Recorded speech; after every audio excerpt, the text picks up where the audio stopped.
So in the supplemental manual, we finished up through the abdominal wall last time, right? And so we're going to do all these muscles of the shoulder and the arm, continuing on through here, all the way up through the forearm, and then that'll be it for today's lab. And then, like I said, next time we'll have a quiz on those muscles.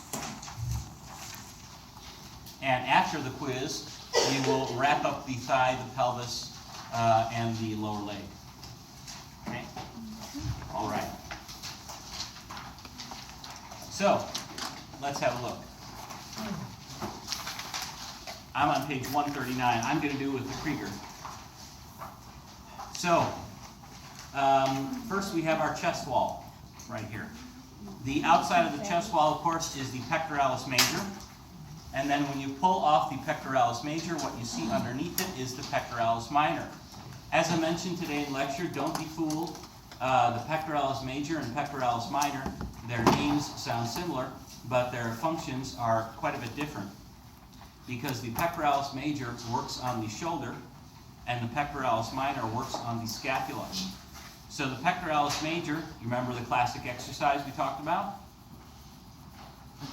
Bench press, right? So when you bench press, you are going to do what? You will flex your shoulder, you will adduct your shoulder, and if you could twist the bar, you would internally rotate as well. Don't forget, all you have to know is one action. So if you just want to memorize pectoralis major, flex the shoulder, you're done. Pectoralis minor does not work on the shoulder, it works on the scapula. Specifically, it protracts the scapula. We also get a look here at the deltoid. That covers the tip of the shoulder. That's another one with a laundry list of functions. Adducts the shoulder, it flexes the shoulder, it extends the shoulder, it internally rotates, it externally rotates, etc. One main action, abduct the shoulder. That's the biggie. Okay, so abduct the shoulder. Let's see. Got the serratus anterior right here with its serrated edge. That is going to stabilize the scapula by holding it up against the chest wall, up against the thoracic cage. These abdominal muscles, we already did these last time.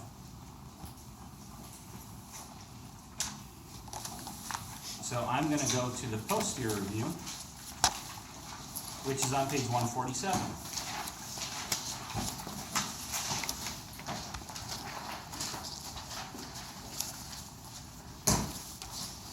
Okay, so looking at the top half of the torso here, we've got our trapezius muscle, right? Again, a common misconception about the trapezius is that it works on the shoulder. It does not. You'll notice it stops at the scapula. It does not cross over the shoulder. So its action is actually on the scapula. And it depends which fibers you're using. It can elevate the scapula with these fibers. It can depress the scapula with these fibers. It can adduct the scapula with these fibers. It also participates in some spinal extension. And then when you peel the trapezius off, you get to see all this musculature underneath. Let's have a look at that. Last time we were here, we identified the semispinalis capitis, and we identified the splenius capitis, and the next one over would be levator scapula. What does that do again? Just translate it. Elevate the scapula. That's it. Rhomboid major and rhomboid minor. Don't forget, major holds up minor, right? And both of these guys, when they contract, are going to adduct the scapula. And if you're not seeing what adduct the scapula means, think about working out like on a rowing machine, where you kind of squeeze your shoulder blades together. When you squeeze your shoulder blades together, you are adducting the scapula. So that would be a heavy rhomboid workout.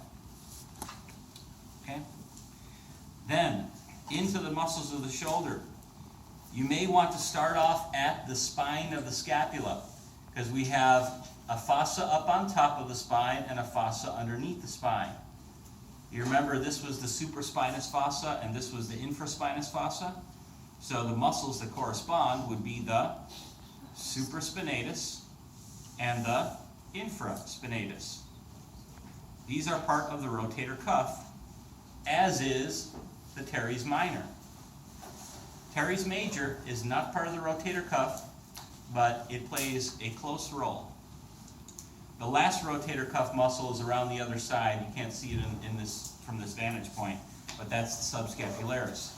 If you recall from lecture, we wrote out the rotator cuff, so I'm just going to show that to you once again, in case you didn't get that. Okay, so there's your rotator cuff. What's our acronym? SITS. So we have the supraspinatus, the infraspinatus, the teres minor, and the subscapularis. A close cousin, but not part of the rotator cuff, is the teres major. Both the subscapularis and teres major will perform internal rotation of the shoulder, whereas the infraspinatus and teres minor will perform external rotation of the shoulder. And then lastly, you have the supraspinatus, which actually doesn't rotate much at all. Its prime function is shoulder abduction up to about 10 to 30 degrees. Okay? Does anybody need a second with this? Yes. Okay. Anything in the shoulder that I left out? Talk about the upper extremity, front and back. 141.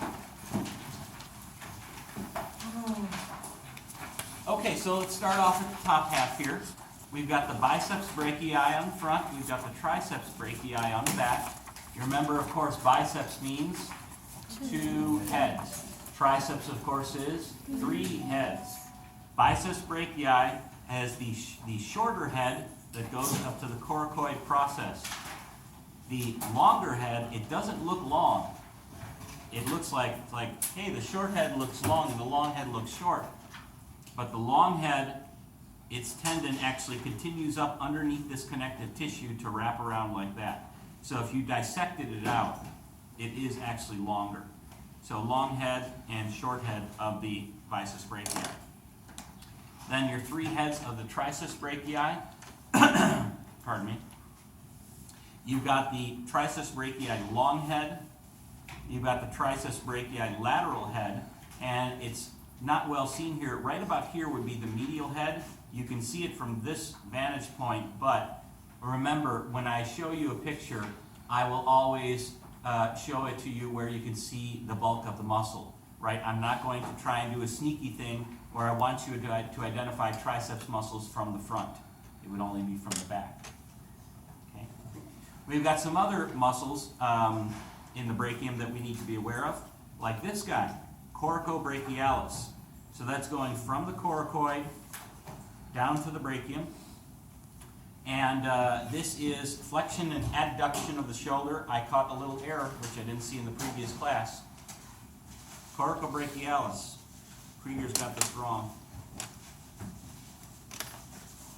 Adduction of the shoulder.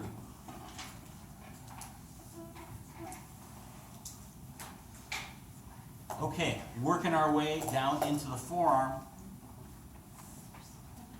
Now, some students in the last section were dismayed because we have a picture of a right arm here, but the model is a left arm.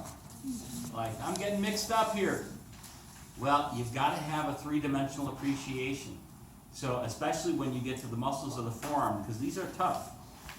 But you have to think more, not in moving from left to right. You have to think more in terms of moving laterally and moving medially. That will help you make sense of it. And you have to get a 3-dimensional appreciation with the model. Otherwise, you'll get an illustration that's just slightly different and then it throws you all off, right? Also, with regard to the forearm, remember my advice about here's where it becomes particularly important that you trace the muscle and see where it's starting and where it's ending. Because if you're just looking at it like this, okay, you're going to get mixed up, guaranteed. Right? So with that said, oh, by the way, I skipped over the brachialis. I just noticed that. Brachialis is partially hidden. It's underneath the biceps brachii. When you see the model, it gives a great view. The biceps brachii, together with the brachialis, those perform elbow flexion. Triceps brachii, of course, is for elbow extension. Right? Okay, so back onto the forearm. We've got our brachioradialis, another elbow flexor. We've got the pronator teres that will pronate the forearm. Follow this muscle down into the palm of the hand. That is the palmaris longus. Then we've got flexor carpi radialis on the radial side, flexor carpi ulnaris on the ulnar side. And think about what those words mean. Flexor carpi. What is that? Flex the wrist, like carpals, right? So flexor carpi flexes the wrist. And if you're on the radial side, that's the radialis. If you're on the ulnar side, that's the ulnaris. Then on the posterior, you can see the brachioradialis once again from this vantage point. And then from there, you'll want to go to the extensor carpi radialis longus and brevis, and then the extensor digitorum, and you can follow it into the tendons that are going to extend digits 2 through 5. And then the extensor carpi ulnaris. I'm back now onto the ulnar side, right? So ulnaris radialis. Just pay attention to which side you're on, the lateral or the medial. Okay? All right, and just like that, we did it.